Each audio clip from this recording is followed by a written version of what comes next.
যে আমরা অনেকেই সমগ্র বাংলাদেশে ইসলামের বিজয়ের স্বপ্ন দেখি। আমি অনেক সময় মনে করি, যদিও আমার এই কথাটি বাস্তবে প্রতিফলিত হবে না, তবুও হয়তো এরকম পর্যায়ে কথা বলার সুযোগ ভবিষ্যতে নাও আসতে পারে, সেহেতু এখানে বলেই নিই যে বর্তমান সরকার যে পদ্ধতির উপর এসেছে, পরামর্শের ভিত্তিতে যোগ্য মানুষকে সবাই নিজ নিজ জায়গা থেকে চিন্তা করেছে আমার চেয়ে কে ভালো হবে, এবং তারাও হয়তো চেষ্টা করছে তাদের জায়গায় বিভিন্ন মন্ত্রণালয়ে কোনো প্রকার দল মত না দেখে যোগ্য ব্যক্তিদেরকে নিয়োগ দেওয়ার। এই যে পদ্ধতি, পুনরায় গণতন্ত্রের দিকে ফিরে না গিয়ে এই পদ্ধতিকেই যদি কন্টিনিউ করা যায়, তাহলে এটাই ইটসেলফ ইসলাম প্রতিষ্ঠার জন্য যথেষ্ট। এটা অনেক সময় আমরা বুঝি না যে এই সরকার যেই দিন শেষ হবে, আমাদের দাবি থাকা উচিত যে সেই দিনও পরামর্শের ভিত্তিতে সরকার প্রধান নিযুক্ত করতে হবে। আলেম ওলামাদের পরামর্শ, দেশের অন্যান্য স্টেক হোল্ডারদের পরামর্শ, তাদের পরামর্শের ভিত্তিতে সরকার প্রধান আসবে, তিনিই তার পছন্দ মতো তখন তার ক্যাবিনেট ঠিক করবেন। এটাই ইসলাম।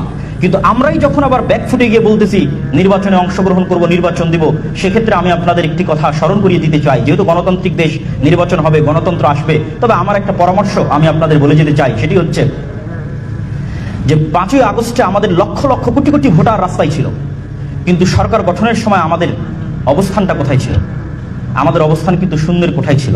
ডিসিশন মেকিং এর জায়গায় আমরা শূন্যের কোঠায় পৌঁছে গেছি। অথচ আন্দোলনে দেখবেন আপামর আম জনসাধারণ, ইসলামপন্থী আলেম ওলামাকে ভালোবাসে, তাদের অংশগ্রহণই বেশি। এর সবচেয়ে বড় কারণটা হচ্ছে আমরা শক্তিশালী প্রতিষ্ঠান তৈরি করতে পারিনি।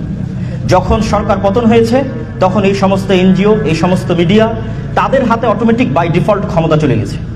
এই জন্য আমি উদাত্ত আহ্বান জানাবো, আজকে এখানে দেশের বড় বড় ইসলামী দলের নেতারা উপস্থিত আছেন, আপনারা যেমন নির্বাচন কেন্দ্রিক প্রস্তুতি নিচ্ছেন, আপনাদের দীর্ঘমেয়াদী মুসলমানদের শক্তিশালী প্রতিষ্ঠান, শক্তিশালী মিডিয়া, শক্তিশালী অর্থনৈতিক প্রতিষ্ঠান, এগুলো তৈরি করার জন্য আপনাদের চিন্তা চেতনা এবং পরিশ্রম করতে হবে, যেন আগামী 20 বছর, 25 বছর, 30 বছর যখনই আবারও এরকম প্রেক্ষাপট আসবে, তখন যেন স্টেক হোল্ডার, ডিসিশন মেকিং এ শক্তিশালী প্রতিষ্ঠান থাকার কারণে ইসলামপন্থীরা সেই জায়গায় পৌঁছতে পারে। এটা আপনাদের প্রতি উদাত্ত আহ্বান।